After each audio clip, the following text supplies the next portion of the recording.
दोस्तों, मुंहिंजो नालो अली टालपुरा आहे ऐं आउं कहाणी ॿुधाईंदो आहियां। अॼु आउं तव्हांखे सिंध जे बहितरीन लेखक अख्तर हफ़ीज़ जी लिखियल कहाणी कच्ची मसीत ॿुधाईंदुसि। अख्तर हफ़ीज़ कोट ग़ुलाम अहमद जो आहे ऐं पाण हिकु सुठो कहाणीकार हुजण सां गॾोगॾु हिकु सुठो सहाफ़ी पिणु आहे। मुंहिंजो ॻोठु जिते आबाद आहे उन जे उभरंदे ॾाखिणे पासे गुलाबनि जा खेत आहिनि, जॾहिं त उतर वारे पासे अंबनि जा बाग आहिनि ऐं बाक़ी हिसो बि घणो साओ आहे, जिते सावा चहच खेत हर पासे नज़र ईंदा आहिनि।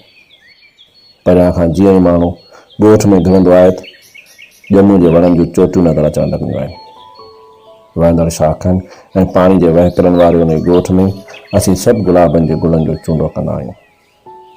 होली, ॾियारी ऐं ईद जहिड़नि त्योहारनि ते ॻोठ जूं रौनकूं ई वधी वेंदियूं आहिनि। भले खणी असां गुल चुनींदड़ पौरतनि जी ज़िंदगी गुलनि जहिड़ी सुहिणी कोन्हे, पर तंहिं हूंदे बि असीं सभई ॻोठाणा पंहिंजो पाण खे तमामु घणो आसूदो ठाहियूं था, छो न को छेड़ो आहे न कॾहिं को मज़हबी तकरार हिते थियो आहे, न ई कॾहिं कंहिंखे हिते इहो ॿुधायो वियो आहे त केरु हिंदू आहे ऐं केरु मुस्लमान।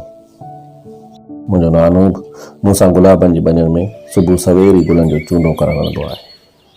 सियारे जी मुद में अञा माक गुलनि ते पई वसंदी आहे ऐं गुलनि जूं पंखड़ियूं माक जे फुड़नि सां पयूं वहिंजदियूं आहिनि। सिज बि पंहिंजा किरण अञा कोन कढंदो आहे त असीं चूंडे लाइ पहुची वेंदा आहियूं। उन वक़्तु तमामु घणो सीउ लॻंदो आहे, जॾहिं खेतनि जी आली ज़मीन में बीठल पाणीअ में पेर पवंदो आहे सेकारा निकिरी वेंदा आहिनि। पर गुलनि जो चूंडो असांखे सिज उभरण खां अॻु ई पूरो करणो हूंदो आहे।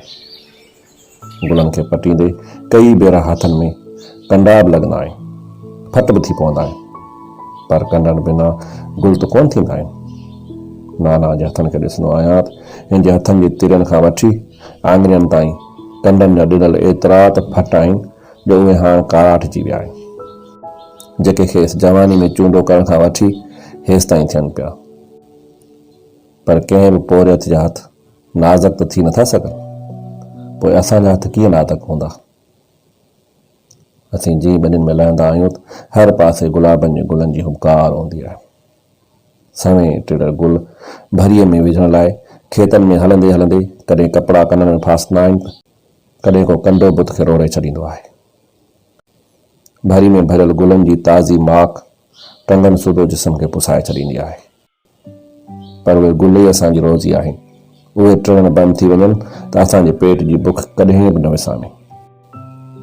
नाना ॻोठ जी कच्ची मसीत जो पेशिमाम बि आहे।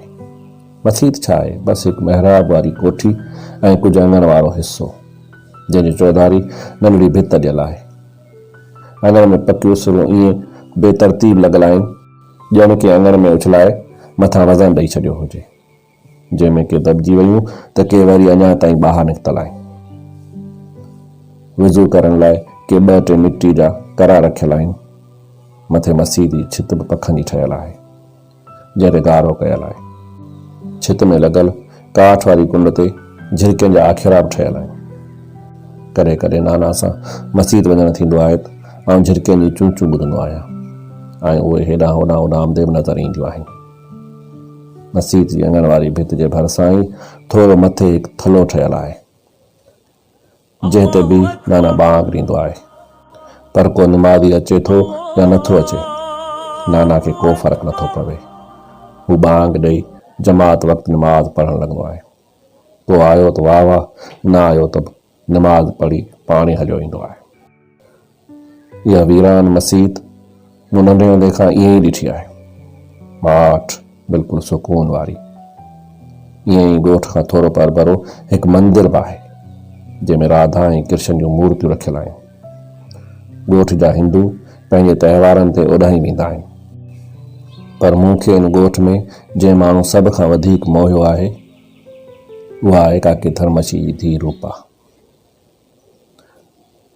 रूपा जो रूप ई निरालो आहे। हू बि असां सां गॾिजी गुलाबनि जो चूंडो कंदी आहे। हू जॾहिं बि गुलाबनि जे खेतनि में ईंदी आहे त मूंखे ईअं लॻंदो आहे समूरा गुलाब हिन खे ॾिसी टिड़िया हुजनि। हिन जे जिस्म जी सुगंध मूंखे गुलाबनि खां बि वधीक वणंदी आहे। सुबुह जो जॾहिं आउं खेतनि में पहुचंदो आहियां त मुंहिंजूं अखियूं हिन खे ई ॻोल्हण लॻंदियूं आहिनि। जंहिं ॾींहुं हिन खे थोरी बि देरि थी वेंदी आहे त मूंखे ईअं लॻंदो आहे खेतनि में टिड़ियल गुलाब हिकदमि घुमाइजी वेंदा ऐं मुंहिंजी भरीअ में हिकु बि गुलाब टिड़ियल न ईंदो। पर अञा आउं इहो सोचींदो ई पियो आहियां त रूपा गुलाबनि जे खेतनि मां निर्वार थियण लॻंदी आहे। हिन जे मुंहं ते मुर्क तरी ईंदी आहे ऐं आउं बेख़्याली में गुलाबनि बदिरां कननि में हथु विझी छॾींदो आहियां।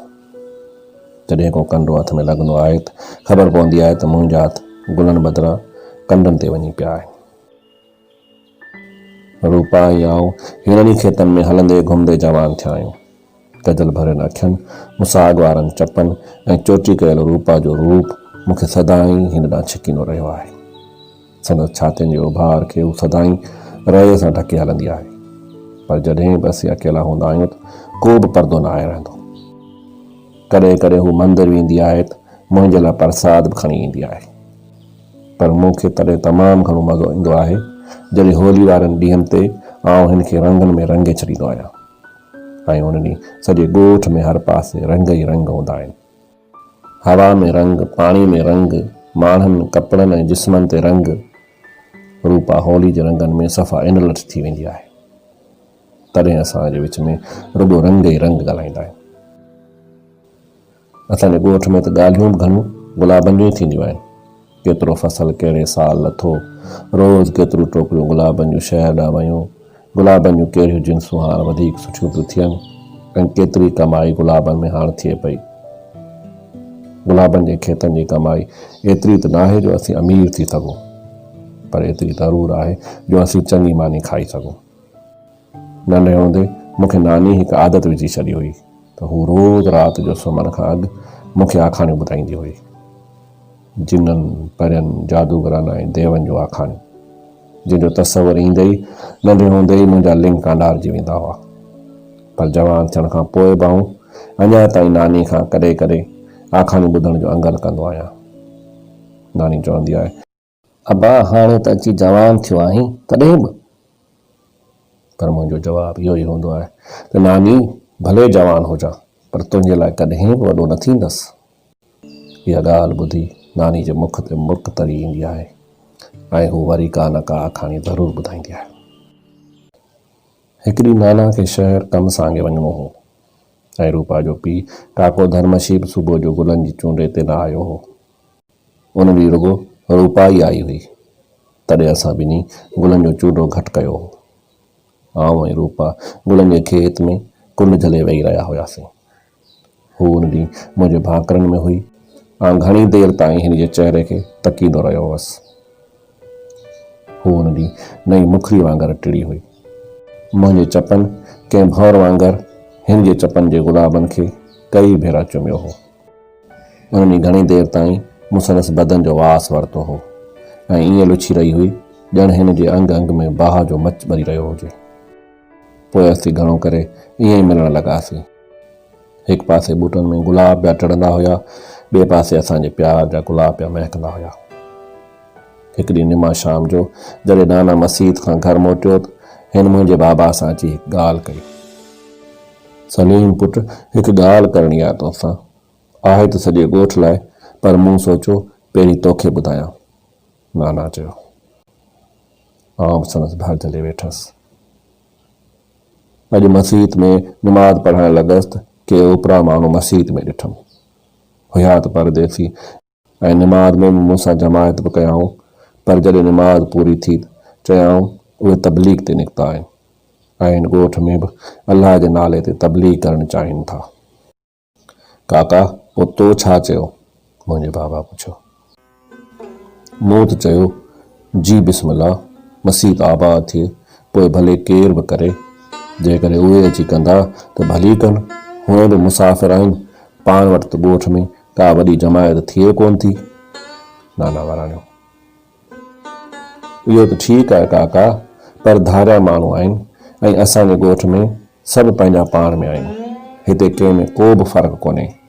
मसीत उन्हनि जे हवाले थी वई त पोइ तुंहिंजी इमामत बि हली वेंदी। बाबा कुझु ॻणती में चयो। आउं बि हाणे पोढ़ो झूर थी वियो आहियां। हुए बि उन ई वीरान मसीत में मूंखां सवाइ बसि झिरकियूं ई त हूंदियूं आहिनि। ॿियो मिड़ई ईद बरात ते ई मस्जिद में माण्हू गॾु थींदा आहिनि। हिननि इहो बि चयो आहे त सॼी मस्जिद खे पको कराए ॾींदा ऐं उन खे वधीक कुशादो बि कंदा। वरी बि ॻोठाणनि जी सलाह कजे, उन्हनि जी जेका सलाह बीहंदी पाण ईअं ई कंदासीं, बाबा चयो। नेठि नाना उन ॻाल्हि ते ई राज़ी थियो त ॿिए ॾींहं ते ॻोठ सां सलाह कबी, पोइ जीअं ई समूरो ॻोठ जो फ़ैसिलो हूंदो ईअं ई कबो। ॿियो ॾींहुं बि थियो। ॻोठाणनि पाण में सलाह कई। मूं वारे नाने सभिनी जे साम्हूं पहिराईती ॻाल्हि रखी ऐं पोइ ॻोठाणनि कुझु देरि लाइ पाण में सुसपुस कई। के कंध धोईंदा रहिया त के वरी माठि करे ॾिसंदा रहिया ऐं नाना खे चयऊं त रब ॾिना, जेकॾहिं तोखे चङा माण्हू लॻनि था त भले मस्जिद उन्हनि खे ॾे त संभालिनि। पर चाचा दिलशाद उन हक़ में न हो त इहा कची मस्जिद बि उन्हनि माण्हुनि हवाले थी वञे जेके असांजा ॻोठ जा आहिनि ई कोन। हिन जो चवणु हो त असीं हिन ॻोठ जा वाली आहियूं, हिते सभु कुझु असांजो आहे, हर माण्हू जो दुख बि असांजो आहे त सुख बि असांजो आहे। इहा कची मस्जिद जेका सॼे ॻोठ जी अकेली मस्जिद आहे, इहा बि असांजी आहे, उन करे असांजी वारसी बि ॻोठाणनि जे हवाले हुजणु घुरिजे। पर हिन जी ॻाल्हि ते कंहिं बि कन न धरियो ऐं मस्जिद उन्हनि ई माण्हुनि जी संभाल में हली वई जिन खे इहा बि ख़बर न हुई त इहा मस्जिद ख़ुदा जो घर हुजण सां गॾोगॾु उन्हनि झिरकियुनि जो बि अझो आहे जेके सालनि खां उते आबाद आहिनि। जेकॾहिं इहा मस्जिद ॾही शहीद थी वई ऐं उन जी जाइ ते नई मस्जिद ठही त पोइ उहे झिरकियूं केॾांहुं वेंदियूं? जिन जो को मज़हब न आहे, जेके मंदर में आखेरो ॾींदियूं आहिनि त मस्जिद जे गुंबद में बि आखेरो ठाहिण में देरि न कंदियूं आहिनि। मस्जिद जे थले तां नाना जी बांग जो आवाज़ु गुम थी वियो। हिकु ओपरो आवाज़ु बांग जी सूरत में असांजे कननि ते पवंदो हो। नाना वरी बि मस्जिद में निमाज़ पढ़णु वेंदो रहियो, पर हाणे नाना जा निमाज़ी मटिजी विया हुआ। हिकु ॾींहुं मूं हिननि खे ॾिठो, 7-8 ॼणा सभु ॻोठ वारी होटल ते चांहि पीअण लाइ निकिता हुआ ऐं तबलीग बि करे रहिया हुआ। हिननि जे वॾनि वॾनि कारनि ऐं घाटियुनि ॾाढ़ियुनि ऐं वैशी अखियुनि खे ॾिसी मूंखे आखाणियुनि जा उहे आकाश ऐं बरड़ आकाश यादि अचण लॻा जेकी नानी मूंखे आखाणियुनि में ॿुधाईंदी हुई। आउं हिननि सां अखियूं न पियो मिलाए सघियसि। ईअं पियो लॻो त उहे न हुआ जेके नज़र अची रहिया हुआ, पर के ॿिया हुआ। कुझु ई महीननि में नई मस्जिद जो कमु शुरू थियो। पुराणी मस्जिद झुरी पई, फर्श जूं सिरूं उखड़ी वयूं, झिरकियुनि जो आखेरो कखपन थी वियो। झिरकियूं सदाई लाइ मोकिलाए ख़बर न आहे कहिड़े पार उॾामियूं वयूं। नई मस्जिद जो कमु तेज़ी सां हलंदो रहियो। हाणे मस्जिद घणी कुशादी ऐं वॾी ठही रही हुई। उन लाइ संगे मरमर जूं सिरूं अचणु लॻियूं। मुंहिंजो नानू कची भित जे थले ते चढ़ी बांग ॾींदो हो, पर हाणे मस्जिद जे गुंबद ते लाउड लॻी विया जेके मशीन ते हलणु लॻा। बांग जो आवाज़ु ॻोठ छा पर परे परे ताईं ॿुधण में ईंदो हो। हीअं समूरी मस्जिद आबाद थी वई। परे परे खां अलाए कहिड़ा खुताबी उते पढ़ण लाइ अचणु लॻा। आउं जॾहिं मस्जिद जी भर मां गुज़रंदो हुअसि, कई खुताबी वॾे आवाज़ सां कंध धूणे क़ुर पढ़ंदे नज़र ईंदा हुआ। मस्जिद जे मथे हिसे ते मदरसो जुड़ी वियो हो जिते खुताबी रहंदा हुआ। उते सॼे ॻोठ में हर वक़्तु तबलीग कंदा रहंदा हुआ। जंहिंमें नमाज़ वारे खुतबे में मौलवी कई ॻाल्हियूं करे आख़िरत जे अज़ाब खां डिॼारींदो हो ऐं जहाद करण ते ज़ोर भरींदो हो। हिकु ॾींहुं हिननि असांखे चयो त असीं गुलाबनि जो फ़सुलु न पोखियूं, छो त गुलाब माण्हुनि जी जिनसी बुख खे वधाइनि था। पर असांजो त गुज़ारो ई गुलाबनि जे फ़सुल ते हो। ॻोठ जे केतिरनि ई नौजवाननि खे हिन जहाद जी लालच ॾेई ॻोठ खां ॿाहिरि मोकिले छॾियो हो। पोइ ख़बर पवंदी हुई त उहे जहाद कंदे शहीद थी विया आहिनि। पर ॻोठ लाइ ॾुखी घड़ी इहा हुई जॾहिं काके वीर जी जो पुटु राम जी मुसलमान थियो हो। हू असां सां ई गॾु वॾो थियो हो, पर मौलवियुनि जे प्रचार रंग लाथो ऐं हू जन्नत माणण लाइ मस्जिद हवाले थी वियो। कॾहिं कॾहिं मूंखे ईअं लॻंदो हो त मुंहिंजो नाना पंहिंजे उन फ़ैसिले ते पछताईंदो हूंदो ऐं काके दिलशाद जी ॻाल्हि ज़रूरु संदसि दिलि खे जीउ ॾींदी हूंदी। जॾहिं हिन समूरनि ॻोठाणनि जो उन फ़ैसिले खे थुॾे पंहिंजी ॻाल्हि रखी हुई, पर हाणे देरि थी वई हुई। रूपा गुल चुनणु ईंदी हुई त हिन जे चहिरे ते मूंखे हिकु डपु नज़र ईंदो हो। हीअं लॻंदो हो हिन जो चहिरो गुस्सो गुस्सो आहे। हिकु ॾींहुं जॾहिं असीं गुलाबनि जे खेतनि में हुआसीं त अञा सिज कनी कान कढी हुई। हर पासे मां ठार हुई, माक गुलनि जी पुनखड़ियुनि खे धोई रही हुई ऐं गाह ते माक फुड़ा झरकी रहिया हुआ। हू मुंहिंजे भाकर में हुई। उन महिल मूं हिन खां पुछियो, रूपा छा थियो आहे? तुंहिंजी मुंहं जी रौनक ई गुम थींदी पई वञे। हू कुझु देरि लाइ माठ रही ऐं पोइ ॻाल्हायईं, तूं ॾिसी नथो हाणे पंहिंजो ॻोठु कीअं थी वियो आहे?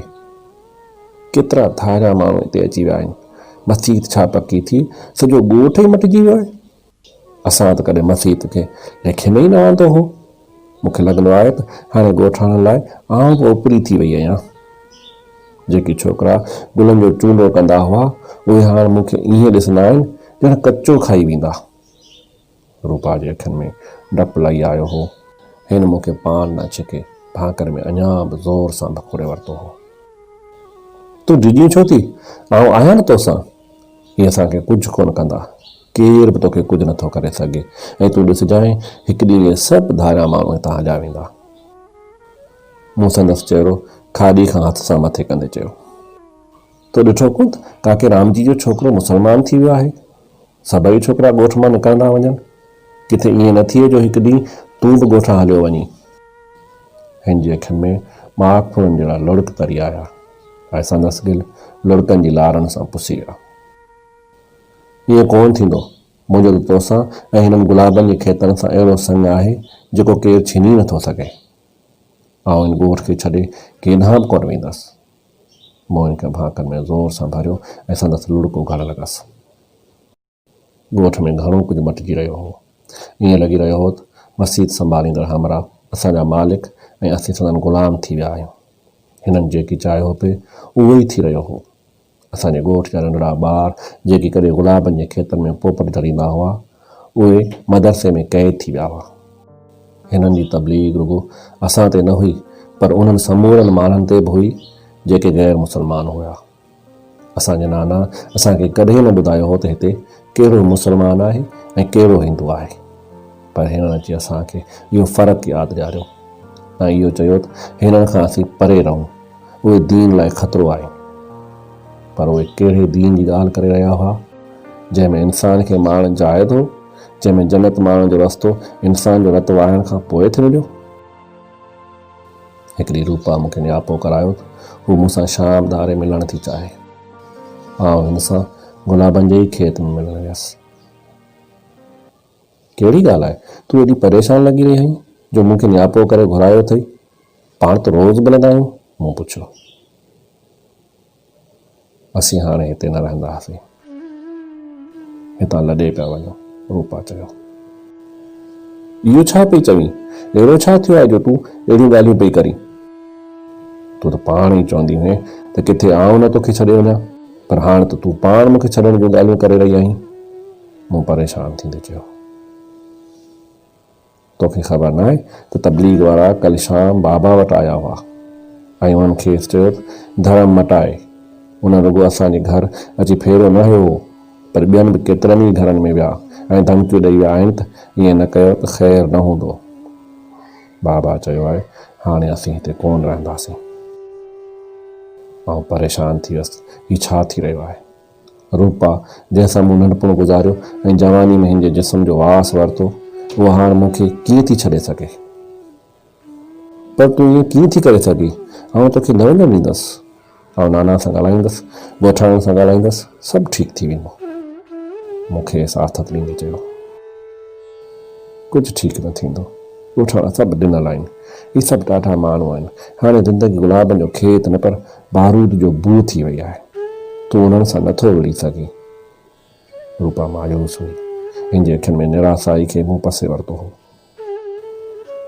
अॼु आउं तोसां आख़िरी भेरो मिलणु आई आहियां। मतां अॼु राति असीं हितां हलिया वञूं ऐं ख़बर न आहे वरी कॾहिं मिलणु नसीबु थिए। हिन ॾुखारे अंदाज़ में चयो। उन वक़्तु आहिस्ते आहिस्ते सिजु परियां लहणु लॻो हो पर उन ॾींहुं हिकु सिजु धरती जो लथो हो ऐं ॿियो सिजु मुंहिंजे ऐं रूपा जे प्यार जो बि लथो हो। रूपा मूंखां मोकिलायो ऐं हू वञी रही हुई। मूंखे लॻो चौधारी टिड़ियल गुल हिकदमि कुमाइजी विया आहिनि। मुंहिंजी नीड़ीअ में कंडा फुटी आया हुआ। मूंखां लफ़्ज़ न पिया उकलिया। आउं जिन गुलाबनि जे खेतनि में कंहिं गुलाब खे टिड़ंदे ॾिसंदो हुअसि इहा रूपा हुई। हू मुंहिंजो गुलाब हुई जेका खेतनि मां ठहियो पर ॻोठ मां ई वञी रही हुई। खेसि ॿाहनि खां झलियमि ऐं संदसि अखियुनि में निहारणु लॻसि, जिन में मुंहिंजे लाइ अथाह प्यारु हो। ॼणु अखियूं चई रहियूं हुजनि त तोखां सवाइ जीअण ॾुखियो आहे, पर हिते रही जीअण अञा वधीक ॾुखियो थी वियो आहे। हिन खे कुझु चवण जी ज़रूरत कोन हुई। प्यारु कंदड़ माण्हू बिना लफ़्ज़नि जे बि सभु कुझु चई छॾींदा आहिनि। मूं हिन खे भाकर में भरियो। हू बि मूंसां कुझु देरि चुंबड़ी रही। मोरूपा खे कुझु गुलाब ॾिना, हिन जे चपनि खे चुमियो ऐं हू आहिस्ते आहिस्ते खेतनि मां निकिरंदी मुंहिंजी अखियुनि खां ग़ाइबु थी वई। मुंहिंजे चौधारी गुलाबनि जा खेत ई खेत हुआ, जिन में सवें गुलाब टिड़ियल हुआ, पर उहे उन शाम मूंखे सभु बेरंग ऐं बिना ख़ुशबूअ जे महसूसु थियण लॻा। ॼण त समूरनि खेतनि खे बाहि लॻी वई हुई ऐं सभु गुल रख थी छणी पिया हुआ। गुलनि जी टारियुनि जा कंडा मुंहिंजे दिलि में खुपी विया हुआ। मूंखे ईअं लॻो त हाणे ही टिड़ियल गुल बि मुंहिंजे लाइ का माना नथा रखनि। हू मूं लाइ नानी जे ॿुधायल आखाणियुनि वारी परी हुई, पर हू बि सही हुई। ज़िंदगी में रुॻो गुलाब ई न टिड़ंदा आहिनि, कंडा बि हूंदा आहिनि। हिन जी ऐं मुंहिंजी ज़िंदगी में हाणे शायदि गुलाबनि जी मौसम न रही हुई।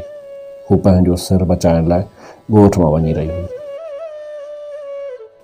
वक़्तु गुज़रंदो वियो। मसीत हिकु माड़ मां 2 माड़ थी वई ऐं मदरसे में बि खुथा बि वधंदा विया। असांजे गुलनि जा खेत बि कुमाइजण लॻा।